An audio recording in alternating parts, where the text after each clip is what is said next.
Olá, estudante, seja bem-vindo à Universidade Metropolitana de Santos, Núcleo de Educação à Distância Unimes Virtual. Sou o professor Alexandre, iremos realizar web aula da disciplina Contabilidade aplicada ao setor público. Lembrando que a web aula é uma oportunidade onde professor e aluno podem se encontrar no mesmo espaço-tempo. É o que nós chamamos de aula síncrona, ou seja, neste espaço virtual, neste tempo pré-agendado. Contudo, você, aluno de educação à distância, tem a autogestão do seu conhecimento. Caso você não possa estar nesse tempo pré-agendado, esta web aula será gravada e será disponibilizada para que você possa assistir quantas vezes quiser e puder. Em caso de dúvida, vocês poderão me enviar via caixa de atendimento ou caixa de mensagem. Lembrando também que a web aula tem o intuito de trazer um pouco mais de conhecimento àquele já disponibilizado no ambiente virtual de aprendizagem. Então, é uma oportunidade, é um plus. Hoje iremos falar, né, sobre a importância do orçamento público. A contabilidade ela é uma ciência social aplicada. Por que que ela é uma ciência social aplicada? Porque ela, né, avalia, né, as mutações patrimoniais. No caso, essas variações patrimoniais, elas vão é, verificar como se comportou o objeto da contabilidade. Não é uma ciência? Toda ciência não tem um objeto? O objeto da contabilidade é o patrimônio. Então, nós vamos analisar e avaliar, né, as variações patrimoniais, se elas foram aumentativas, diminutivas ou nulas. Contudo, para que a gente possa falar da contabilidade pública, né, o patrimônio público é o objeto da contabilidade. E este patrimônio público, ele vai decorrer da, né, execução de um orçamento público, dos investimentos propostos nesta lei, né, que é a Lei Orçamentária Anual. Então, é muito importante o orçamento público porque ele é o coração, né, da administração pública. É por meio do orçamento em que você vai acompanhar os gastos públicos, né? E nesta web aula de hoje, nós vamos verificar o que é o orçamento e qual a sua importância. Então, o orçamento público, né, vamos começar já verificando o que é o orçamento público. Ele é um instrumento de gestão da maior relevância. Ele se renova a cada exercício financeiro e também ele é o mais antigo da administração pública. O orçamento, ele evoluiu durante o tempo. Então, ele era um orçamento considerado um orçamento tradicional, depois ele começa a trazer alguns elementos, né, de preocupação com os gastos. Contudo, ele ainda não associa planejamento a orçamento. Aí ele passa, né, a ser um orçamento onde ele traz outros elementos com mais preocupação com o planejamento, ele passa a ser um orçamento-programa, porque ele começa a alinhar ali programas com objetivos, metas baseados em indicadores. Então, no princípio, ele era utilizado somente para organizar os recursos financeiros e os gastos, sem muita preocupação, né, sobre o que fazer, e sim em fazer. Já expressa num determinado período o programa de atuação do governo, discriminando receitas e despesas. Na prática, também opera como uma ferramenta de planejamento de curto prazo para o período de um ano e apresenta algumas informações utilizadas em análise macroeconômica. Então, o orçamento também ele pode, né, ele tem uma função de modificar a economia de um país, de um estado ou de um município, né? Então, o orçamento público ele é uma lei, né? Então, ele é aprovado pelo legislativo, que devolve para o executivo na forma de lei. Então, ele é composto pelos orçamentos fiscal, da Seguridade Social e de investimentos de estatais. Então, ele tem essas nuances. Tem que ser compatível com as outras peças de planejamento orçamentário, definidas no artigo 65, inciso 2, né, da Constituição Federal de 88. Então, as peças de planejamento orçamentário elas são harmônicas e não concorrem entre si. Então, a lei orçamentária anual ela não pode discordar da lei de diretriz orçamentária e nem do plano plurianual, PPA. Então, O texto da lei, ele diz, né, que se trata de estimação da receita e fixação da despesa. Então, a lei, ela estima a receita e fixa a despesa. Gravem bem isso. Estima a receita e fixa a despesa para um exercício financeiro, que começa no dia 1º de janeiro e termina no dia 31 de dezembro do exercício financeiro. Contudo, o ciclo orçamentário, a construção do projeto da Lua, ele começa no ano anterior, né? Então, o projeto de lei, ele é de iniciativa, ele é privativa, essa iniciativa do Poder Executivo, que encaminha ao Congresso até 31 de agosto a PELOA, o projeto de lei orçamentária anual, que é devolvido para a sanção presidencial até o fim da sessão legislativa, que ocorre mais ou menos em 30 de novembro, para que o Executivo possa começar essa execução no dia 1º de janeiro, ou seja, no primeiro dia, né, do exercício financeiro. É, a Constituição Federal de 1988, ela teve o seu marco, né, por trazer planejamento aliado ao orçamento, né? Então, a sua existência, as peças de planejamento orçamentário estão previstas constitucionalmente, materializada anualmente por uma lei específica, que estima a receita e fixa a despesa para um determinado exercício.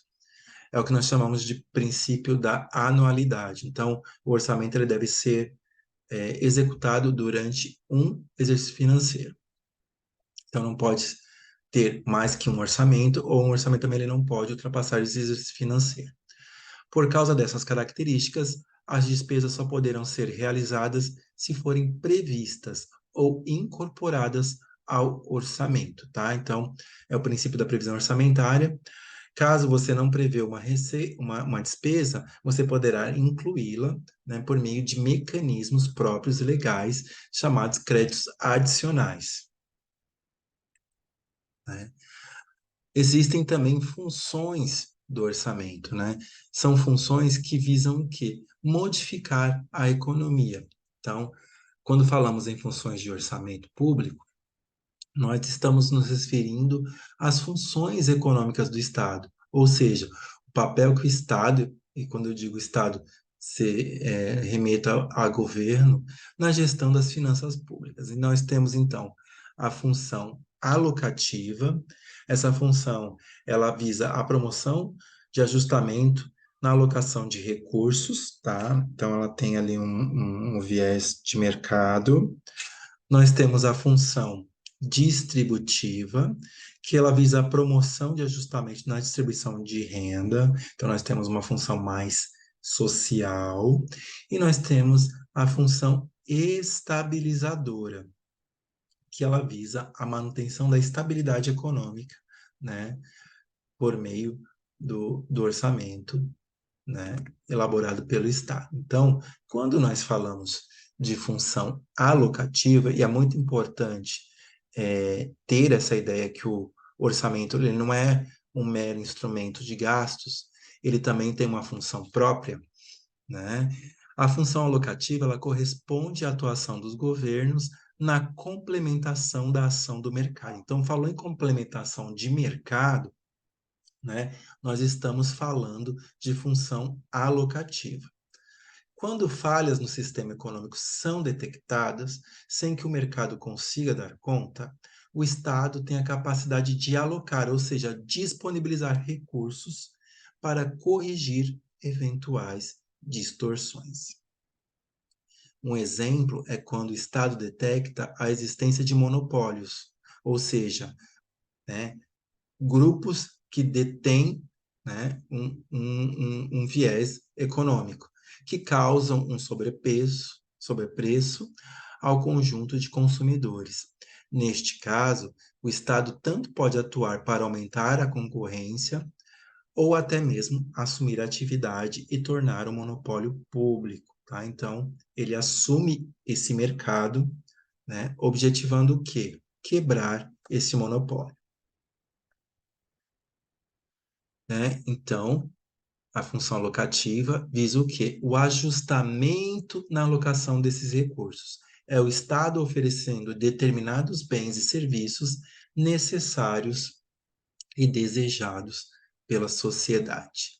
Ou seja, incentivar certos setores, conceder eventuais anistias para que estes possam, né, corrigir eventuais situações de mercado.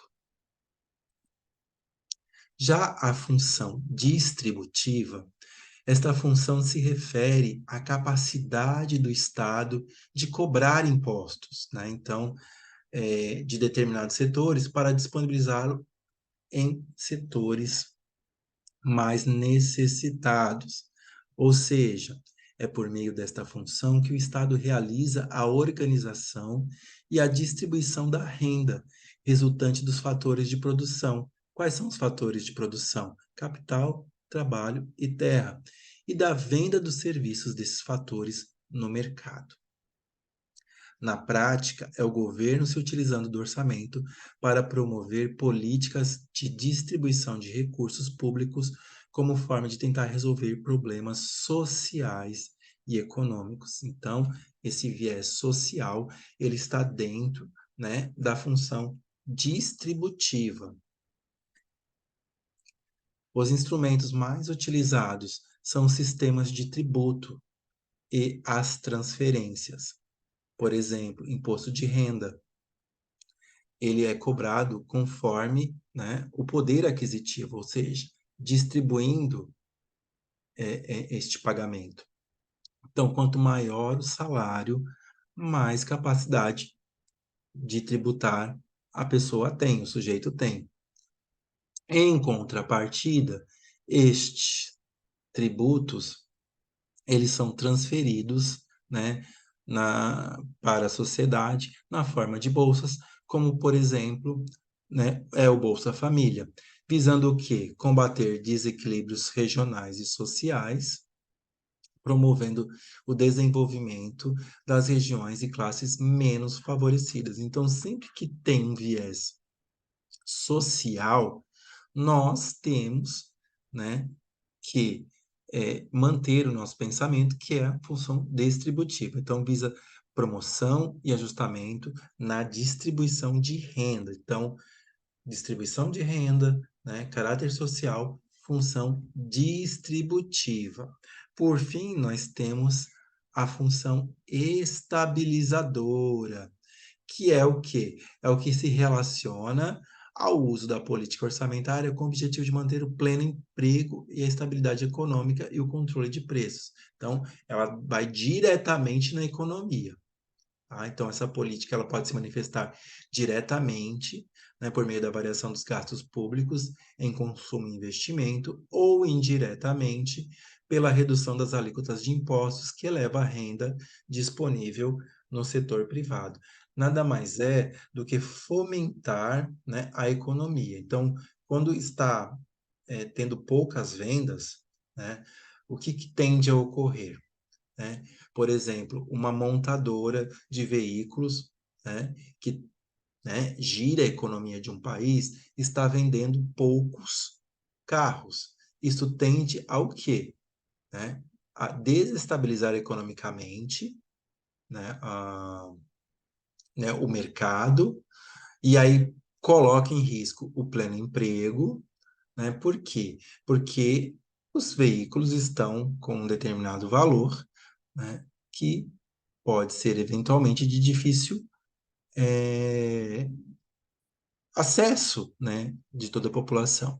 Aí o governo, para a fim de estabilizar esta economia, ele promove benefícios fiscais com a redução de alíquotas de impostos, o preço do veículo cai, né, as vendas aumentam e há a manutenção do emprego. É o que nós chamamos de função estabilizadora. Tá? Então, voltada ali ao emprego. Então, visa manter a estabilidade econômica, diferenciando-se das outras funções por não ter como objetivo a destinação de recursos. Então, neste caso, o governo ele não destina recursos do orçamento. O que que ele faz? Ele faz uma renúncia de receita, ou seja, diminuindo, né, alíquotas de impostos, alíquotas tributárias. Então, tem como uma função de estabilizar a economia sem essa destinação de recursos. Então, combate ao desemprego e à inflação. Exemplo, pátios cheios de carro, se diminui a alíquota, as vendas aumentam, né, e há manutenção do emprego.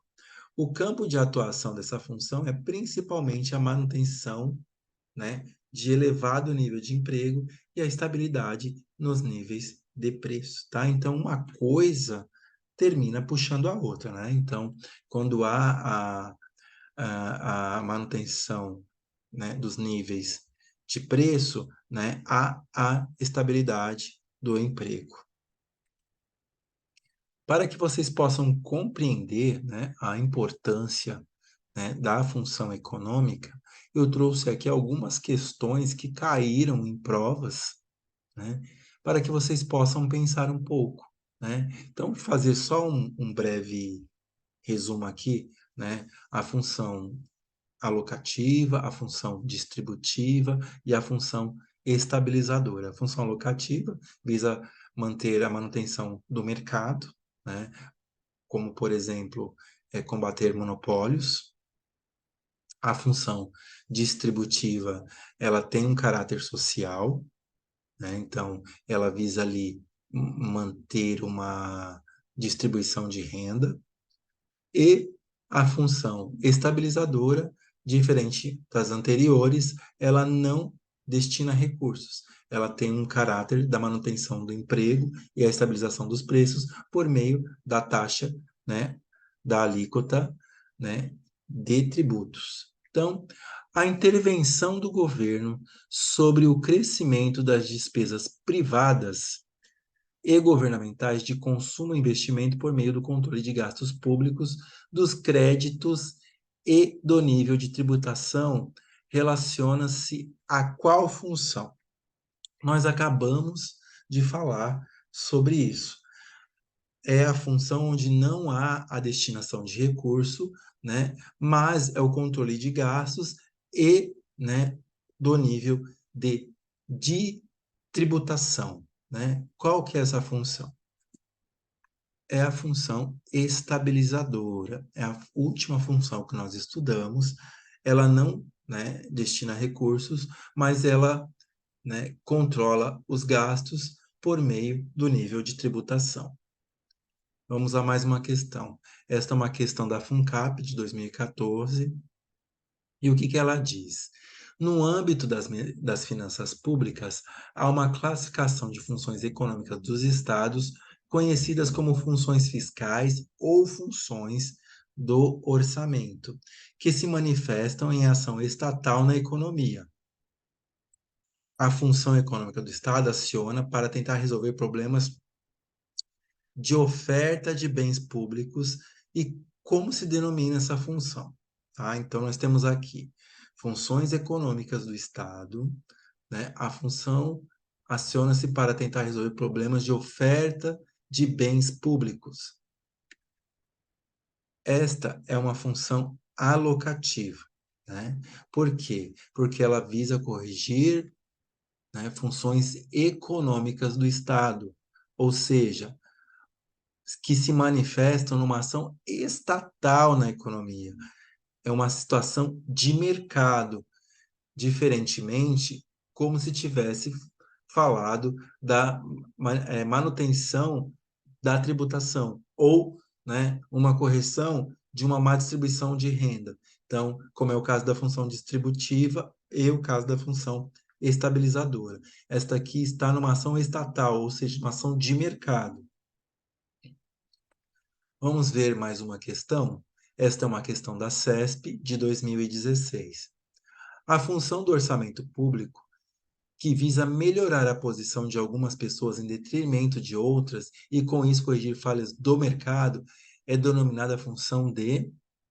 Então, quando você fala de posição de algumas pessoas em detrimento de outras, nós estamos falando do quê? De problemas sociais.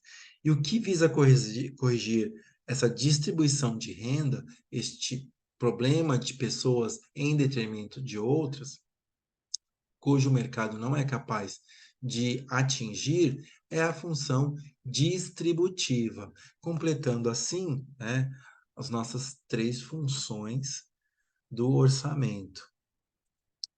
E nós chegamos ao final da nossa web aula, trazendo aqui um resumo, né, bem rápido. O orçamento público era a peça de planejamento de maior importância na administração pública. Por quê? Porque ela vai executar os gastos durante um determinado exercício. Esses gastos, eles são alinhados, né, às outras peças de planejamento orçamentário, que é o plano plurianual, que é aquela peça macro, que ela tem uma duração de 4 anos, e ela pega os 3 últimos anos de uma gestão e o primeiro ano da gestão subsequente, para que não haja quebra de ações. Então, lá vai estar estabelecido o programa. O programa ele determina objetivos, metas e indicadores para execução durante período de 4 anos. Depois, ele vem para a peça Lei de Diretriz Orçamentária, que vai ter a previsão de anexo de metas e riscos fiscais e irá orientar a elaboração da Lei Orçamentária Anual, que é a lei que fixa a despesa e estima a receita. Estima a receita e fixa a despesa. Para cada real de receita estimada, haverá o mesmo número de real de despesa fixada, ok? Além de uma função de controle de gastos, o orçamento também tem funções econômicas, ou seja, funções que modificam a economia de um país. Nós temos a função alocativa, onde você irá corrigir situações de mercado com a destinação de recursos, como, por exemplo, né, a criação de um monopólio público para combater monopólios privados. Nós temos a função distributiva, né, que visam corrigir situações de distribuição de renda, como, por exemplo, o imposto de renda convertido em bolsas. E, por fim, a função estabilizadora, né, que não utiliza recursos para corrigir esses problemas, e sim a manutenção dos preços e alíquota de tributos. Ok? E nós chegamos então ao final da nossa web aula. Espero que ela tenha sido de grande valia para todos vocês. Caso tenha restado algum tipo de dúvida, me mandem via caixa de atendimento ou caixa de mensagens. Eu responderei o mais breve possível, ok? Por hora, deixo os meus votos de gratidão. Um grande abraço e até uma próxima. Fiquem com Deus.